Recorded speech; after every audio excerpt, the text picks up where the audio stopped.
ABS மற்றும் CBS braking அமைப்புகள். ABS and CBS braking system. எந்த ஒரு இருசக்கர வாகனத்திற்கும் பிரேக்கிங் அமைப்புதான் மிக முக்கியமான பாதுகாப்பு அம்சமாகும். ஆனால் உங்கள் பயணத்தை இன்னும் பாதுகாப்பானதாக மாற்றுவதற்காகவே ஆன்டி-லாக் பிரேக்கிங் சிஸ்டம் மற்றும் காம்பி பிரேக்கிங் சிஸ்டம் போன்ற மேம்பட்ட பிரேக்கிங் அமைப்புகள் வடிவமைக்கப்பட்டுள்ளன என்பது உங்களுக்கு தெரியுமா? இன்று நாம் இந்த தொழில்நுட்பங்களை பற்றி தெரிந்து கொள்வோம். ஏபிஎஸ் பற்றி முதலில் பார்ப்போம். இருசக்கர வாகனத்தில் திடீரென்று பிரேக் போடும்போது வண்டி சறுக்குவதை பார்த்திருக்கிறீர்களா? பிரேக் போட்டவுடன் சக்கரங்கள் பூட்டப்படுவதாலும் டயர்கள் பிடிப்பை இழப்பதாலும் இவ்வாறு நிகழ்கிறது. ஏபிஎஸ் அல்லது ஆன்டி-லாக் பிரேக்கிங் சிஸ்டம் என்பது திடீரென பிரேக் போடும்போது சக்கரங்கள் பூட்டிக்கொள்வதை தடுப்பதற்காக வடிவமைக்கப்பட்டுள்ளது.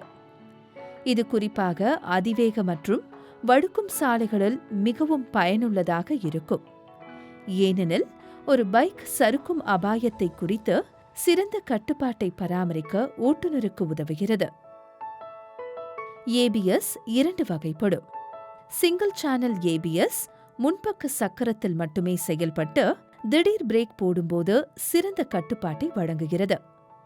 டூயல் சேனல் ஏபிஎஸ் இரண்டு சக்கரங்களிலும் செயல்பட்டு நிலைத்தன்மையை மேம்படுத்துவதுடன் பிரேக்கிங் செயல்திறனை அதிகரிக்கிறது. ஏபிஎஸ் பொருத்தப்பட்ட இருசக்கர வாகனத்தில் பிரேக் டிஸ்கிற்கு அருகில் ஒரு சென்சார் பொருத்தப்பட்டிருக்கும். இது சக்கரத்தின் வேகத்தை தொடர்ந்து கண்காணிக்கும்.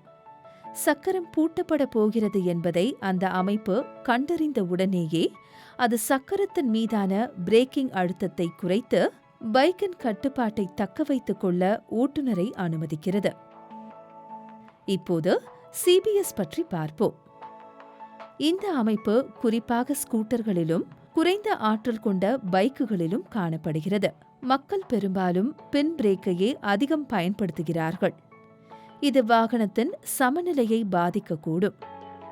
சிபிஎஸ் அமைப்பு வருவதற்கு முன் இருசக்கர வாகனங்களில் முன் மற்றும் பின் ட்ரம் பிரேக்குகளை இயக்குவதற்கு தனித்தனி இணைப்புகள் இருந்தன. அதனால் ஒரு பிரேக்கை பயன்படுத்தும் போது ஒரு சக்கரம் மட்டுமே பிரேக் செய்யப்படுகிறது.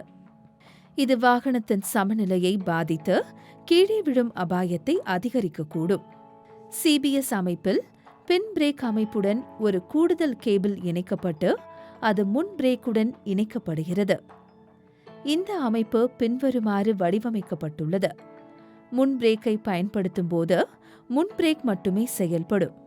ஆனால் பின் பிரேக்கை பயன்படுத்தும் போது இந்த அமைப்பு தானாகவே முன் பிரேக்கிலும் சிறிது அழுத்தத்தை வழங்கும். இது பைக் அல்லது ஸ்கூட்டரை விரைவாகவும் சமநிலையுடனும் நிறுத்த உதவுகிறது. இதன் விளைவாக அதிக பாதுகாப்பு கிடைக்கிறது. எளிதாக பிரேக்கிங்கை வழங்கி சறுக்கிவிடும் அபாயத்தை குறைக்கிறது. சாலை பாதுகாப்பை கருத்தில் கொண்டு இந்திய அரசாங்கம் சில விதிமுறைகளை அமல்படுத்தியுள்ளது. 125 சிசிக்கு மேற்பட்ட பைக்குகளுக்கு ஏபிஎஸ் அமைப்பையும் 125 சிசி வரையிலான வாகனங்களுக்கு சிபிஎஸ் அமைப்பையும் கட்டாயமாக்கியுள்ளது. ஏபிஎஸ் மற்றும் சிபிஎஸ் ஆகிய இரண்டு தொழில்நுட்பங்களின் நோக்கமும் உங்கள் பாதுகாப்பையும் உங்கள் வாகனத்தின் பாதுகாப்பையும் மேம்படுத்துவதுதான். ஏபிஎஸ் உங்கள் பைக் சறுக்குவதை தடுக்கிறது. அதே சமயம் சிபிஎஸ் சீரான மற்றும் சமச்சீரான பிரேக்கிங்கை உறுதி செய்கிறது. சுருக்கம்: இந்த வீடியோவில் இருசக்கர வாகனங்களில் பயன்படுத்தப்படும் இரண்டு முக்கிய பிரேக்கிங் தொழில்நுட்பங்களான ஆன்டி-லாக் பிரேக்கிங் சிஸ்டம் மற்றும் காம்பி பிரேக்கிங் சிஸ்டம் பற்றி கற்றுக்கொண்டோம்.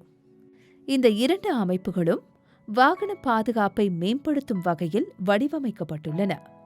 ஏபிஎஸ் ஆனது திடீர் பிரேக் போடப்படும் போது சக்கரங்கள் பூட்டப்படுவதை தடுத்து வண்டி சறுக்குவதை குறைத்து வாகனத்தின் மீது சிறந்த கட்டுப்பாட்டை பராமரிக்க ஓட்டுநரை அனுமதிக்கிறது. மறுபுறம் சிபிஎஸ் ஆனது குறிப்பாக ஸ்கூட்டர்கள் மற்றும் குறைந்த ஆற்றல் கொண்ட பைக்குகளின் பிரேக்கிங்கை மிகவும் சமநிலையாகவும் பாதுகாப்பாகவும் ஆக்குகிறது. இந்த பிரேக்கிங் தொழில்நுட்பங்களின் முக்கிய நோக்கம் உங்கள் பாதுகாப்பையும் உங்கள் வாகனத்தின் பாதுகாப்பையும் உறுதி செய்வதே ஆகும். ஒரு செயல்முறையை செய்து பார்ப்போம். உங்கள் சுற்றுப்புறத்தில் உள்ள இருசக்கர வாகனங்களை கண்டறிந்து அவற்றில் ஏபிஎஸ் பிரேக்கிங் அமைப்பு உள்ளதா அல்லது சிபிஎஸ் பிரேக்கிங் அமைப்பு உள்ளதா என்பதை குறிப்பிடுங்கள்.